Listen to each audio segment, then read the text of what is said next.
মেঘনায় মানিকারচর বাজারে অবস্থিত Rashid member super মার্কেটের উদ্যোগে ইফতার ও দোয়া মাহফিল অনুষ্ঠিত।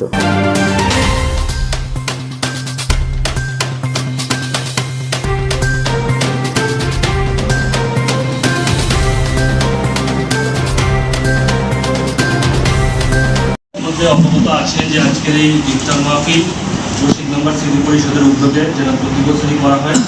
এই স্মৃতি পরিষদরা আজকে 3 বছর যাবৎ এই স্মৃতি পরিষদে করা হয়েছে। তো শুরু থেকেই প্রত্যেক বছর এতিম এবং বিবিধ পরিজনদের সম্মানে ইফতার মাহফিলের আয়োজন করা হয়।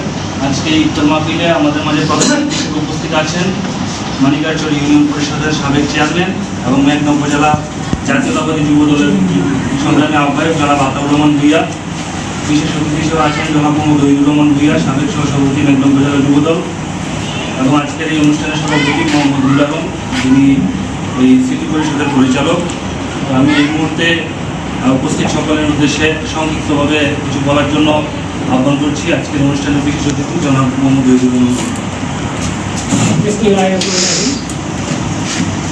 মরহুম আব্দুর রশিদ ভূঁইয়ার রোহের মাকরাত কামনা আজকের এই দোয়া মাহফিলে উপস্থিত।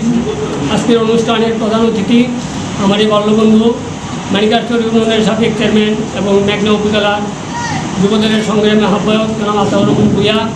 এখানে উপস্থিত গণ্যমান্য ব্যক্তিবর্গ এবং ওলামায়ে কেরামগণ, সবাইকে সালাম, আসসালামু আলাইকুম। আমার ভাই একজন অত্যন্ত ভালো মানুষ ছিলেন, উনি দীর্ঘদিন হয় মৃত্যুবরণ করেছেন।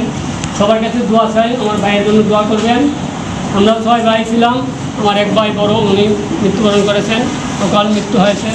আমার ভাই ভাতিজা যারা আছে ভাতিজি, সবার জন্য দোয়া করবেন।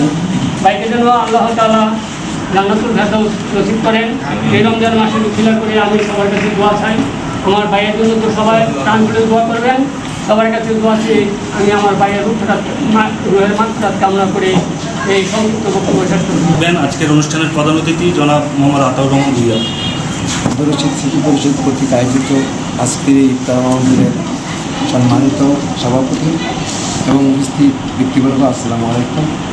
আসলে মরহুম আব্দুর রশিদ ভাই সম্পর্কে কিছু বলতে গেলে আমাদের চোখে পানি কান্না আসে। রশিদ, আমরা মানুষ মরণ প্রত্যেকের মরতে হবে, কুল্লু নাফসিন যায়কাতুল মউত, এবং ইংলিশে বলেন ম্যান ইজ মর্টেল। আসলে আমাদের মরতে হবে, এটি স্বাভাবিক। জন্ম আছে যার, মৃত্যুবরণ করতে হবে তার, যার প্রাণ আছে তারই মরণ আছে। তবে কিছু কিছু মরণ আমাদেরকে নাড়া দিয়ে থাকে। যেমন আব্দুর রশিদ ভাই যেদিন নাকি মারা যাবে সেই দিন আমাদের মেলের সামনে দাঁড়িয়েছিল, আমি এবং ওহিদ আসতেছিলাম। আমার যেমন এখনও চোখে ভাসে, ভাই ওইখানে দাঁড়িয়ে আছে। হঠাৎ যখন শুনতে পেলাম যে আব্দুর রশিদ ভাই ইন্তেকাল করেছে, তখন যেমন আমাদের এই পৃথিবীর থেকে আমাদের চলে যেতে হবে, এটাই বাস্তব চিরন্তন সত্য কথা। যাই হোক, আমাদের চলার পথে অনেকের ভুলভ্রান্তি হয়ে থাকে।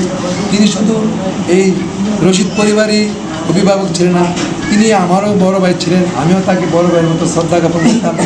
আমি যেদিন প্রথম চেয়ারম্যান নির্বাচিত হয়েছিলাম, তখন আমি রশিদ ভাইকে বলেছিলাম, ভাই আপনি কি ইউনিয়ন পরিষদ নির্বাচন করবেন? যদি আপনি করেন তাহলে আমাদের পরিবার থেকে কেউ করবে না, আর আপনি যদি না করেন তাহলে আমি ইনশাল্লাহ এবার করবো। তখন রশিদ ভাই আমার মাথা হাত ধরে বললো, ভাই আমার আর ভালো লাগে না এসব করতে, তুমি করো, আমি দোয়া করি। তো বড় ভাইয়ের দোয়া যে ছোটো ভাইদের কাজে লাগে, এটাই বাস্তব চিরন্তন সত্য কথা।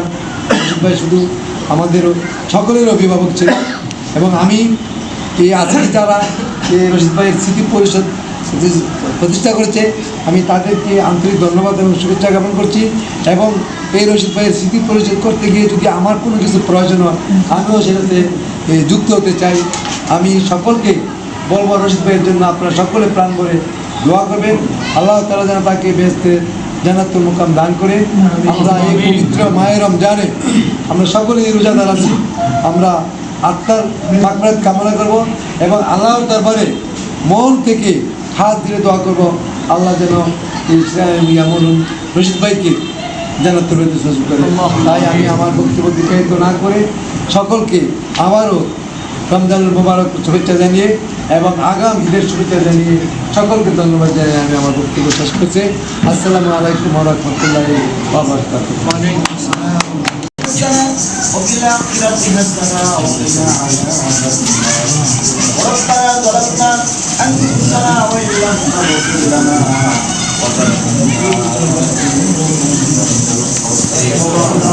ربنا لا تزغ قلوبنا بعد إذ هديتنا وهب لنا من لدنك رحمة إنك أنت الوهاب